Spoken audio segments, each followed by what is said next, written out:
নমস্কার। আশা করছি আপনারা প্রত্যেকে খুব ভালো আছেন। আমার নতুন একটি ভিডিওতে আপনাদেরকে অনেক, অনেক স্বাগত জানাই। আজ মঙ্গলবার। এখন সকাল ৯টার মতন টাইম হয়ে গেছে। আগেই জামাকাপড় ধুয়ে নিয়ে ছাদে এসেছি। দেখছেন বাইরের ওয়েদারটা, তবুও ধুয়ে দিলাম। আজকে বোধহয় রোদের দেখা পাওয়া যাবে না।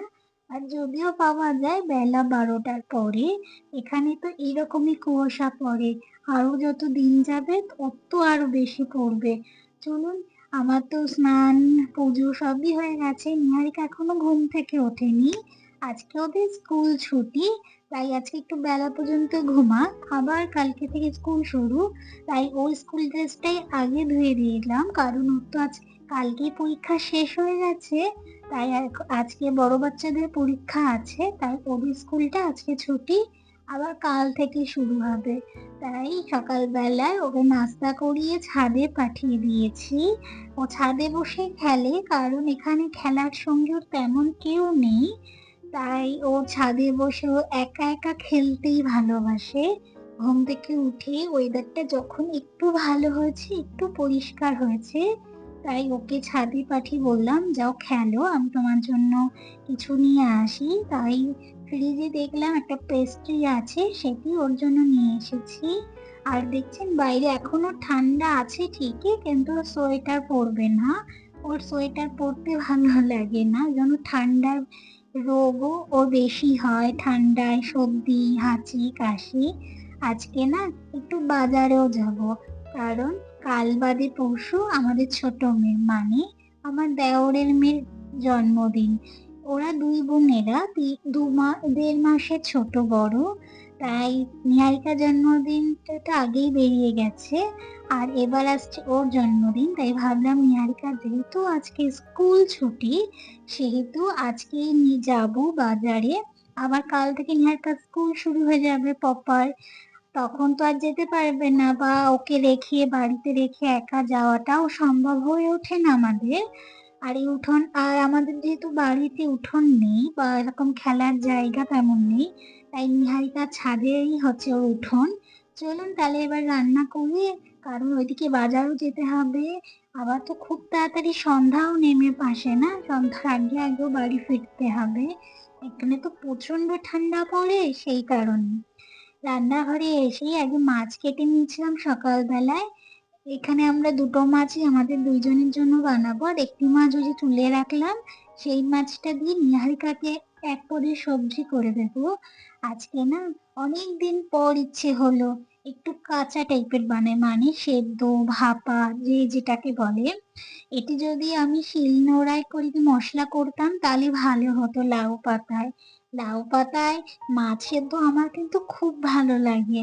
আমি বাড়ি গেলে প্রায়শই আমার মা বা আমার শ্বশুর বাড়িতে বানায়। জানি কই মাছ বানালে ভালো লাগে, কিন্তু এখন যেহেতু কই মাছ এখানে পাওয়া যায় না একদমই, কখনো দেখিনি এত বছরেও, তাই ওই তেলাপিয়া মাছ দিয়েই বানাই। ওই যে বলে না দুধের স্বাদ ঘোলে মেটানো, সেরকম আর কি। কিন্তু আমার কাছে তেলাপিয়া মাছটাও ভালো লাগে। আমার তো তেলাপিয়া মাছ আমার খুবই ভালো লাগে, কিন্তু এই যে তেলাপিয়া মাছ এখন আর খুব একটা খাওয়া হয় না। আর মাছের মশলাটা একটু কম হয়েছে, আর লাস্টে একটু তেল দিয়ে মেখে পাতায় পাতায় এবার মুড়িয়ে দেবো। এই যে দেখছেন এই ছোট হাত আমার নিহারিকার, ও এসছে মাকে হেল্প করতে, মাকে দেখে দেখে ওরও ইচ্ছে হয় সব জিনিস করতে। ওরও একটু ইচ্ছে হলো মাছগুলোকে ছুঁয়ে দেখবে, তাই আমি আর বারণ করিনি, বললাম ছুঁয়ে দেখো, তারপরে হ্যান্ড ওয়াশ দিয়ে ভালোভাবে হাত ধুয়ে নিও। ও তাতেই রাজি। কি আর করার, স্কুল ছুটি থাকলে তো মা বাবার সাথে ওর খেলার সঙ্গী। তাই যদি যদি একটু খেলতে না দিই তাহলে ওরাও বা কি করে হবে, তাই না?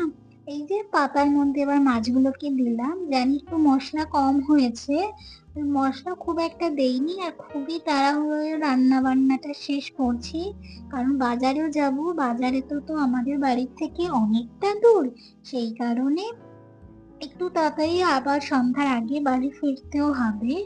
এই তো মাছগুলোকে করে ভাত তৈরি বসিয়ে দিয়েছি। ভাত যখন একদম ওভাল হয়ে আসবে, মানে উতলে আসবে, তখন আমি এই দুটো মাছ দিয়ে দেব। দুটোই করলাম, বেশি করলাম না, দুজনের জন্য দুটো। আর একটুখানি পাঁচমিশালি সবজি করব, সেটাও ওইদিকে বসিয়ে দিয়েছি। এটাই লাস্ট।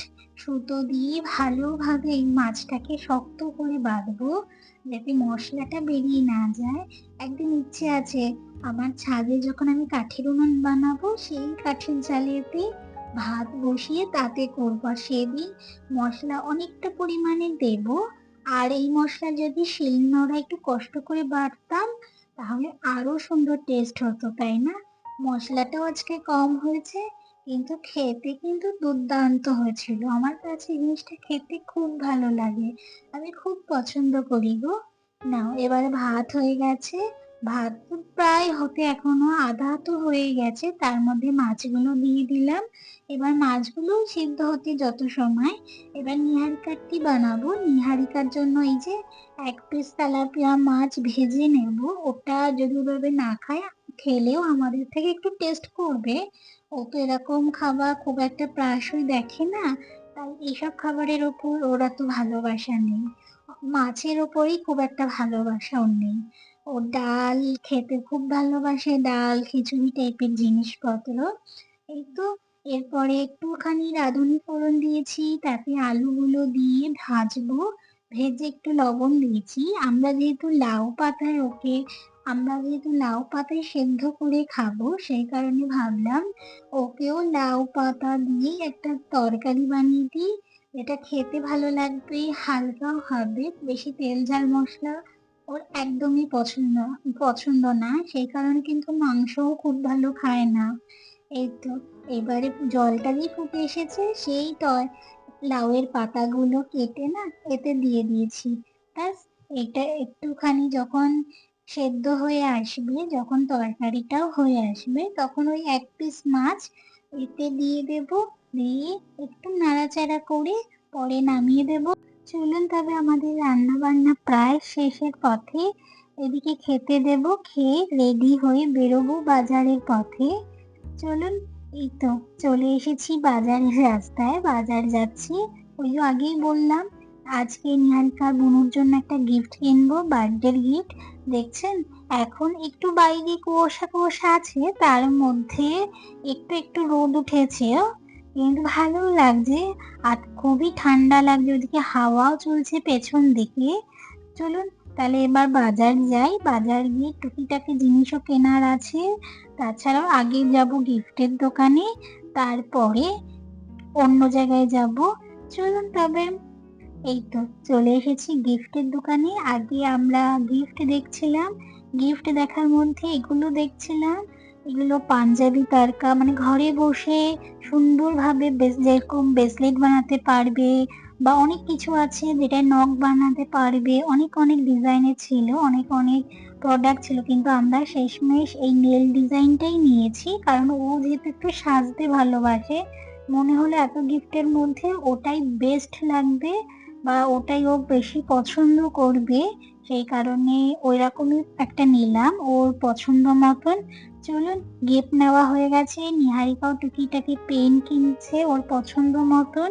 ও তো যেখানে যায় এগুলোই কেনে।